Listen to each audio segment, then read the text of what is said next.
This is a Lyra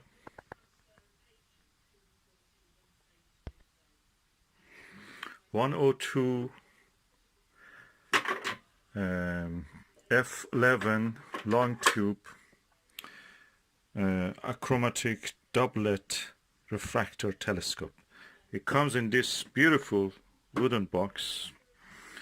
It has 4 locks on the side, which when you open, you can actually see the gem inside. This is the long tube refractor. It comes with a beautiful feather touch, massive, robust, 360-degree rotatable Crayford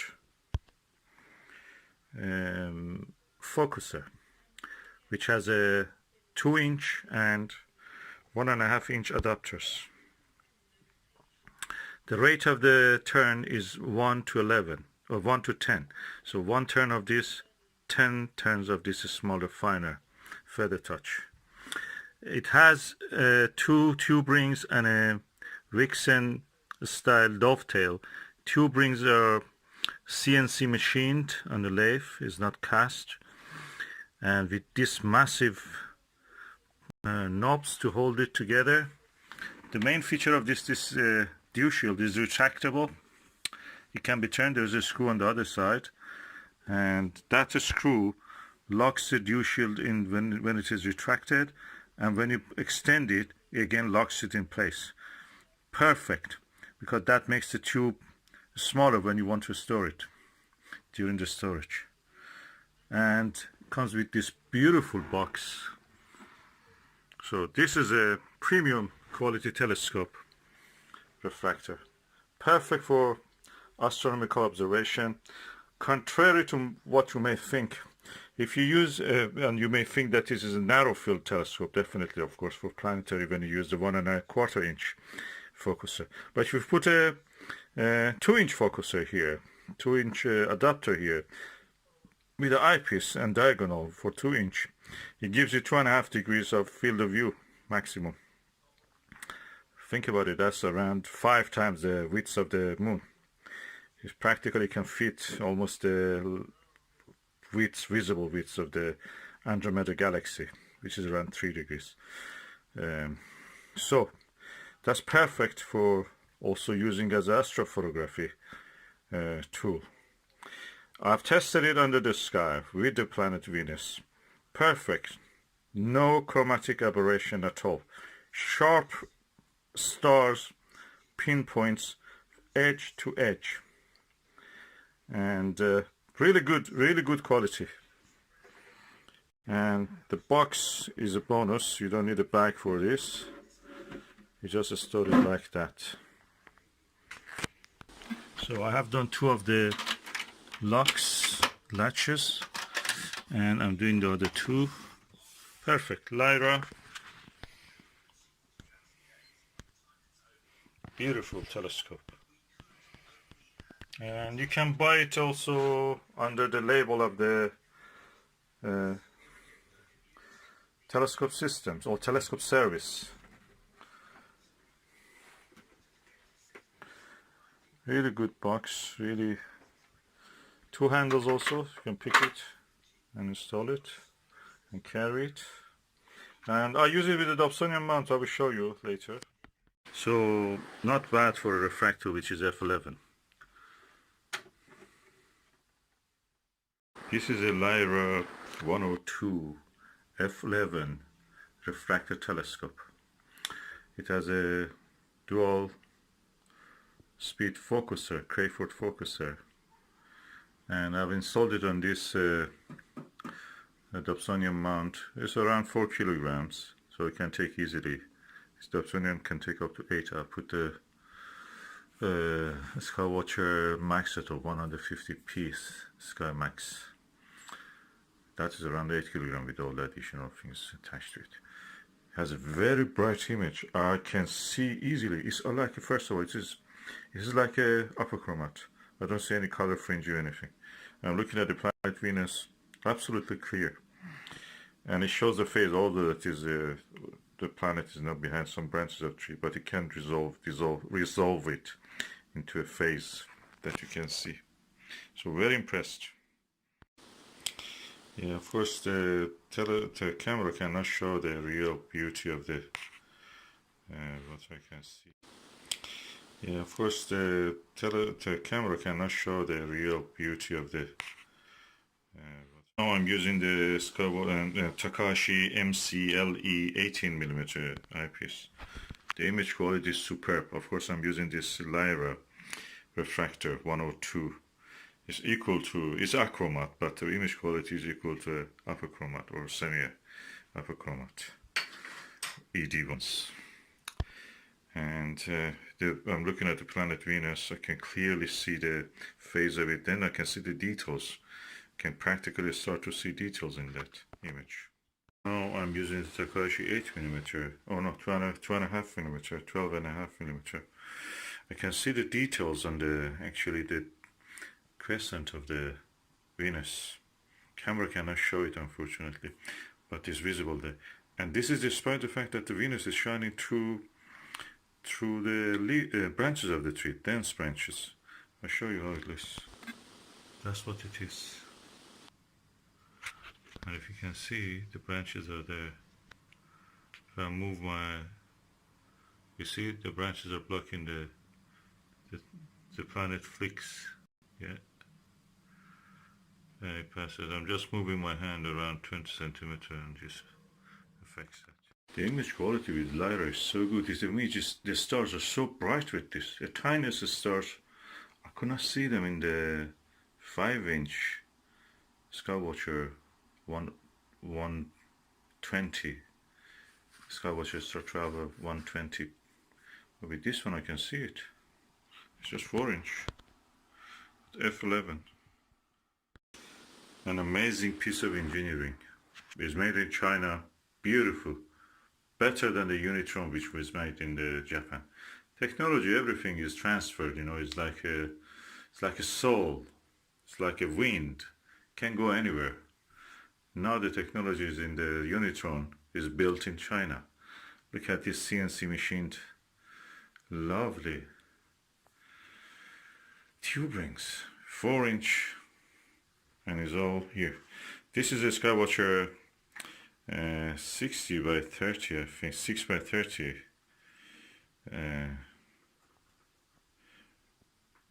finder. I've adjusted it for here. Anyway, this Takahashi, really good quality. I'm waiting a little bit. Venus comes out of the leafy parts, and so I can actually go and have observation without the leaves changing from time to time that causes a little bit disturbance. So I'm waiting for that, but you can see the quality in the Takahashi eyepiece.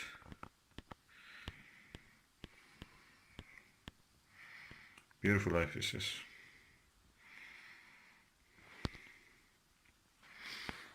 And this is the Vixen NPL 40mm, NLV 40mm.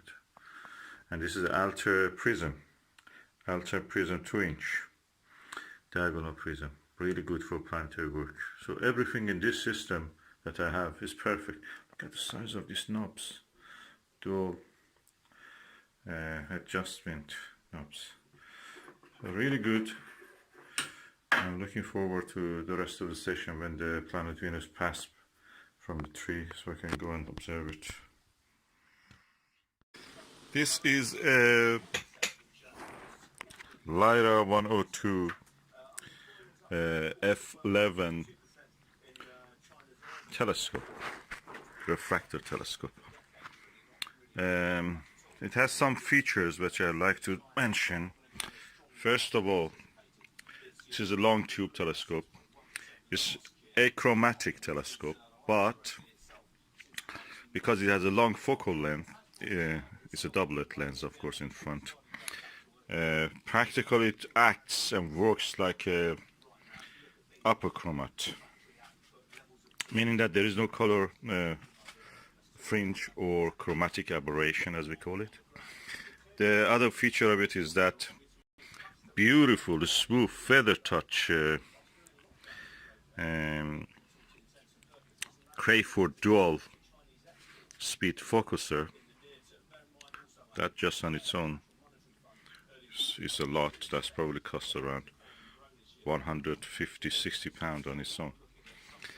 Then we come to the tube rings. These tube rings are CNC machined.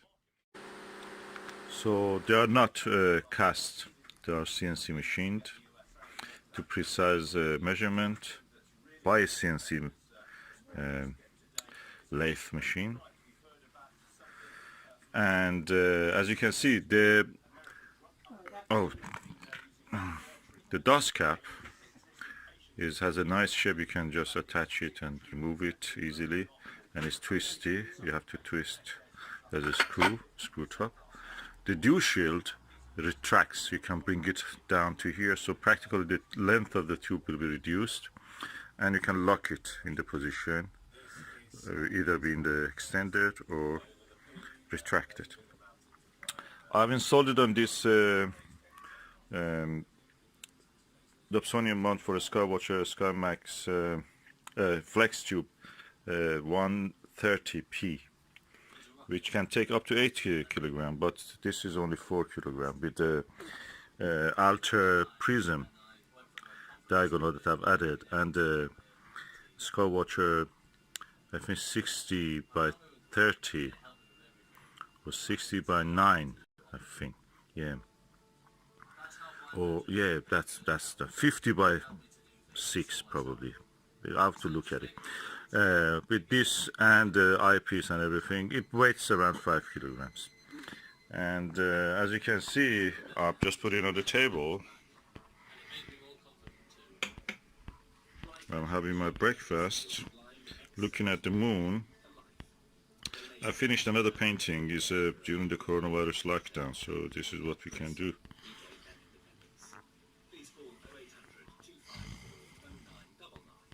And this is a superb quality telescope. I watched the Venus last night with it. Perfect, no color other than the pure color of the planet itself. No color aberration, no chromatic aberration. Beautiful. And I'm surprised by the quality of this Vixen NLV 40mm eyepiece. Perfect to the edge. I have of course a Takahashi 18mm LE eyepiece. I will use it when the moon comes out of between the clouds. And this is a superb, precise engineering, made in China. Really best now. There was a time that the Japanese telescopes were good. It's because Americans invaded Japan and they discovered what advanced optical industry Japan has. So everything American practically was made in Japan. Now they made it in China. China is the most advanced country in the optics, it seems.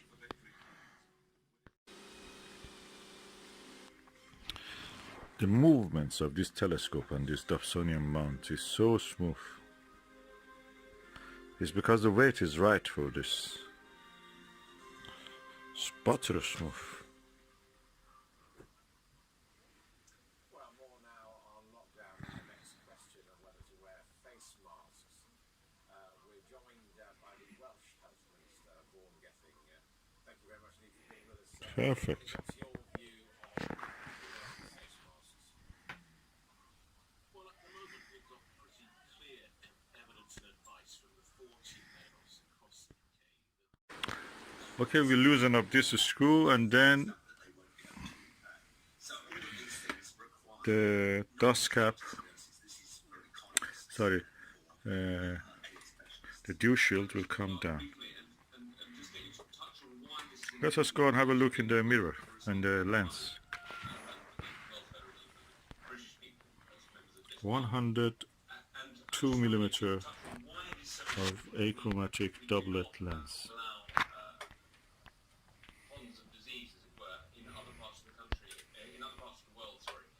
And the potential implications for that coming back to the UK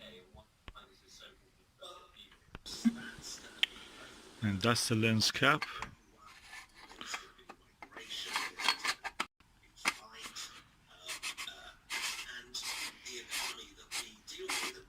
Completely protected now. It goes back to its box. I will unscrew it from here. I'll remove the star diagonal.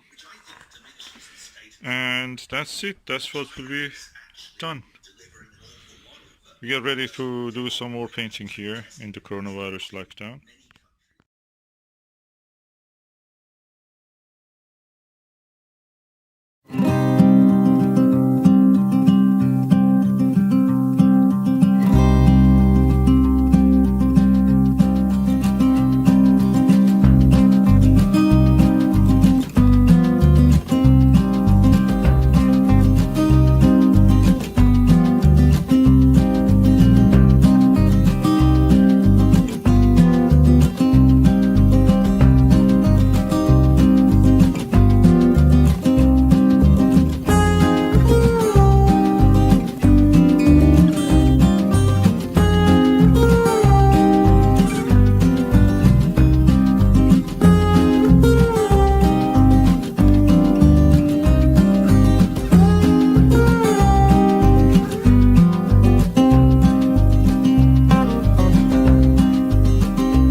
There is a crater here called Nasiruddin. That's the crater which I'm now zooming on it. Tiny one at the end of the three craters which are joined together. It's called Nasiruddin after the Iranian astronomer.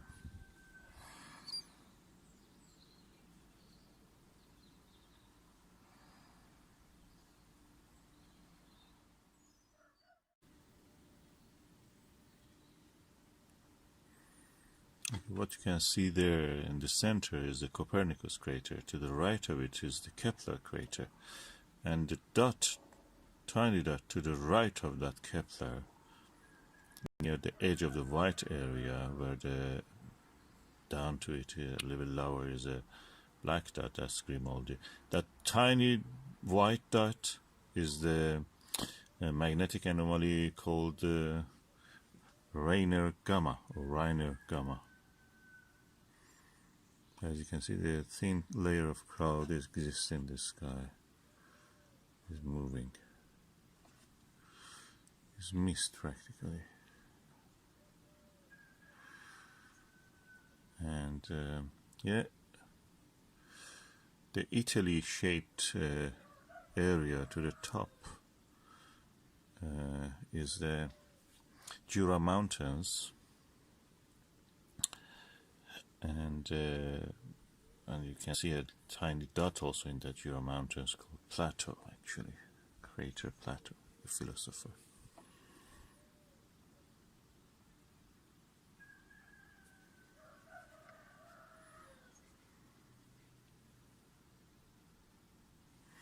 The bright dot to the 2 o'clock in this image, if you imagine the top part is 12 and lower part is 6, at 2 o'clock of the image, in the middle of the, in somewhere in the black patch, the white dot is Aristarchus, and the area around it is Aristarchus Plateau, the volcanic area.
Yes, the clouds are making it really darker than what it is, what it actually should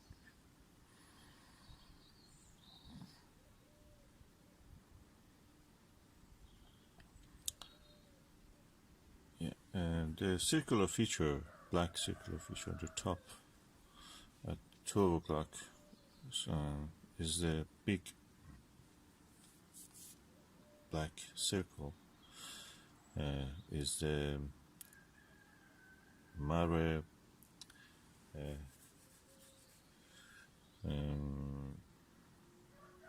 Imbrium, Sea of the Rains, and to the lower part of it, at 7 o'clock of that circle, what you can see is the mountains of the Apennine.